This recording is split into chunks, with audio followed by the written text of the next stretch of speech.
What's going on, guys? I just wanted to take a few minutes and show you the physical capacity pyramid. We use this as part of the Alpha Strength Challenge to build you into the biggest, strongest version of yourself. There's 6 steps to it, and over the course of the next 6 videos, I'm going to talk you through each one. The basic steps are your sleep recovery, stress management, and nutrition. Step 2 is movement quality, body comp and work capacity, hypertrophy or muscular size, strength, and then eventually power. The reason why the pyramid is so important is because the wider the base of your pyramid, or the deeper the foundations you lay, the higher the eventual peak will be. So if you want to be bigger, stronger, fitter, and healthier than you are now, you need to spend time working on the basics before you progress through each level, and that's exactly what we do as part of the Alpha Strength Challenge, and I'll be explaining that to you in the next video. Okay, step 1 on the physical capacity pyramid is sleep, recovery, nutrition, and stress management. I can't overemphasize the importance of these, because if you don't have this stuff locked down, your training will suffer and you will get injured eventually. You'll end up fatter, you'll end up unhealthy, you'll end up just unhappy and tired all the time, and that is not the reason why you're training, right? So, here's what it is. Your sleep is where you restore, it's where you recover, it's where you rebuild after your hard training sessions.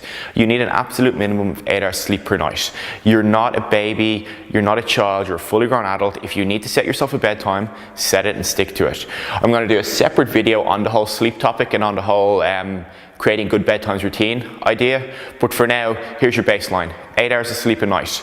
45 minutes before bed, take some ZMA. Half an hour before bed, make sure you've turned off all visually stimulating lights and activity. So no more Facebook, no more phone, no more bright UV lights in the sky. Okay, so all you're doing is trying to wind yourself down. This is a great time to read fiction or read a book that you're interested in, preferably not something too mentally stimulating.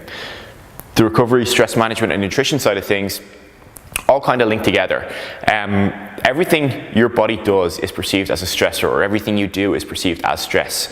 So if you have a fight with your other half in your body, that is stress. If you have a road rage incident, it's stress. If you're worried about something that may or may not happen, stress.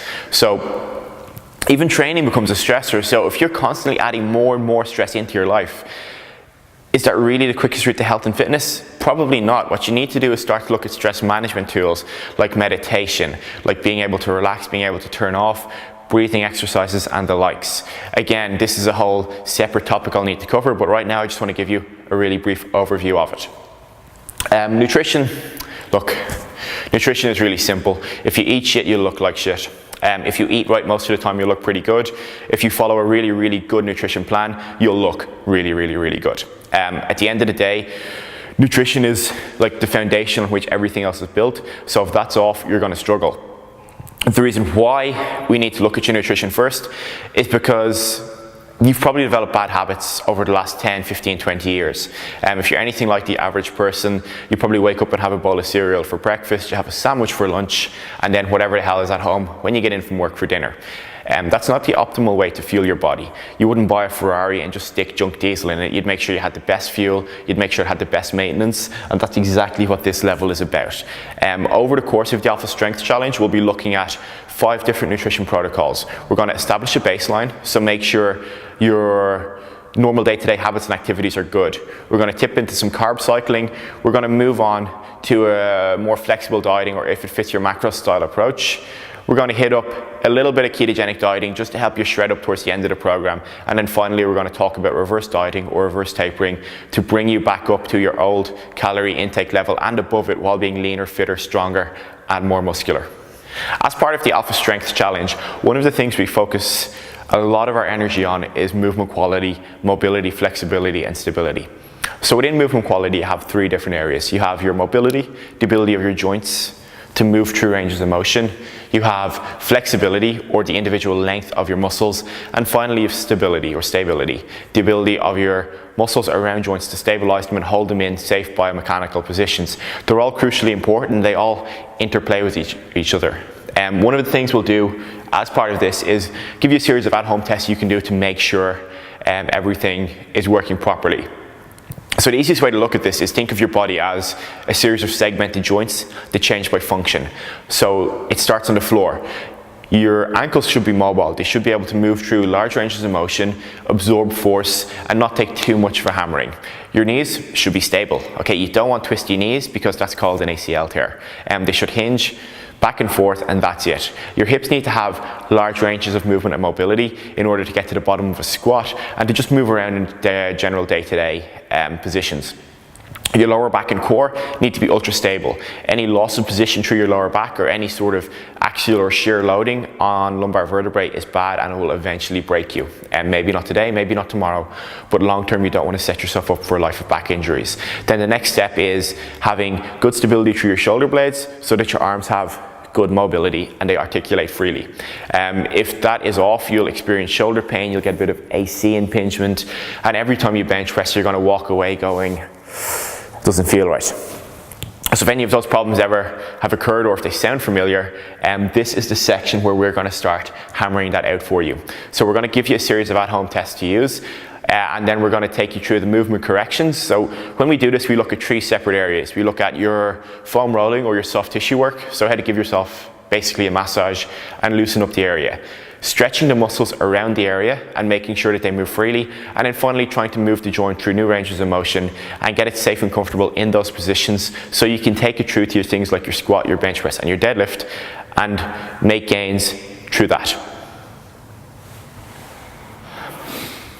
Okay, so the next step on the physical capacity pyramid as part of the Office Strength Challenge is to look at your body composition and your work capacity. So these 2 areas are crucially important because if either one of those are off, you end up not getting the end results that you're looking for. And the end results for most guys is being really strong, being confident, and also looking like you actually train. And that's where body composition comes in. Body composition is your muscle to fat ratio. So for the normal dude, you don't ever really want to go above 15% body fat. And the reason for that is if you go too high, anytime you diet back down, you're going to end up losing strength, you potentially lose muscle, but even worse than that, you're going to be insulin resistant, you'll have various metabolic problems, and you just won't stack on muscle as efficiently as you could. So the training you're doing is wasted because you're overweight. The biggest mistake most guys probably make when they're trying to get strong initially is that they eat their way there. So they never learn how to train properly, which is what we're going to talk about afterwards, and instead they just overcomplicate it and overcompensate by trying to, drink 4 liters of milk a day and do squats. Okay, that doesn't really work. It might make you a little bit stronger, but all you end up looking like is a fat obese git who does a little bit of weights but is afraid to take his top off at the beach. And that's not cool, that's not why you're training, right? Work capacity then ties in nicely with this because the work capacity side of things is looking at how much volume and quality work you can do in a training session. The more quality work you can do, the better off you'll be. Obviously enough. Don't confuse that though with doing less or doing more, that which could be done with less. The reason why that's important is you want to have the minimum effective dose in all of your training. The minimum effective dose is doing just enough to get your training locked down, because if you did any more, all you do is stress unnecessarily, which then takes us back down to this side of things. So work capacity is your ability to GSD or get shit done. And then body composition is effectively how you look with your top off. That's going to be mainly controlled by some of the sprint and conditioning workouts and your nutrition. But again, we'll talk about that in a little bit more depth when you're on the inside in the membership group. Next up is hypertrophy. Everything up until now has been foreplay. This is the first time your pants really come off and you get down to action. With the hypertrophy stuff, what we're talking about is getting more muscular and looking like you actually lift. Nobody wants to be the dude who's really strong but also kind of chubby. You don't want someone to turn around and go, do you lift weights? You want them to look at you and you want to scream sheer, brute, raw power. You want to look like an armored covered rhino. You want to look like a dude who could frickin' pick someone up by the head, throw them across the room, and then just like punch the moon out of the sky. Okay, that's what hypertrophy is. Okay, it's looking the part. And that's where most guys slip up. They don't realize the importance of muscular strength and size. The size side of things is really important because when you're doing the higher rep training, you'll also be conditioning your muscles to deal with more work. You'll also be building the foundation that allows you to get stronger and stronger long term. If you look at the best lifters in the world, they all carry massive amounts of muscle. The only guys that also carry a lot of fat are guys in super heavyweight divisions.